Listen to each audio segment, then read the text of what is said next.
Vivek Ramaswamy, underwhelming showing. He's, a very good orator. Clearly, that didn't resonate massively at Iowa. He's now pulled out, thrown his weight entirely behind Donald Trump, hasn't he? I mean, how interesting is that? What will that mean for Trump, do you think?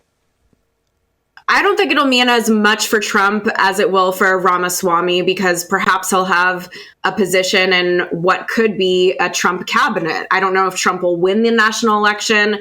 Ironically, he's probably the weakest candidate Republicans could put forth in the national election. But of course, we have very close elections in our country, so he's got a good shot at it. And if he does, I'm sure he will appreciate that steadfast support. If he does not, then certainly Vivek Ramaswamy has done what past candidates have done. They use these presidential campaigns to build their name recognition, to get known a little bit. And so he will be in an even better position down the line if he decides to run again. Trump says he's decided who his VP is going to be. Can you lob any names out there for us? I don't know who it's going to be. And actually, I suspect he doesn't either, but he's such an entertainer and a showman. And he knows that once he says, oh, I know who it's going to be, I have an idea, that's going to generate more headlines and more suspicion. And it makes the process more like a reality show, more interesting for people to take guesses and watch. My guess, knowing Trump, is it's probably someone that has been very loyal to him, perhaps someone from the Republican establishment like Elise Stefanik, or perhaps someone from the MAGA movement like Carrie Lake from Arizona.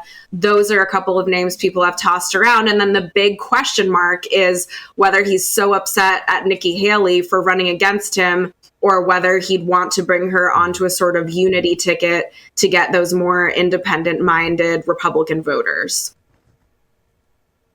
Well, the turnout was quite interesting, actually, in Iowa. I'm just looking at it now. It was historically low, 14%. That's astonishing, actually, 14%.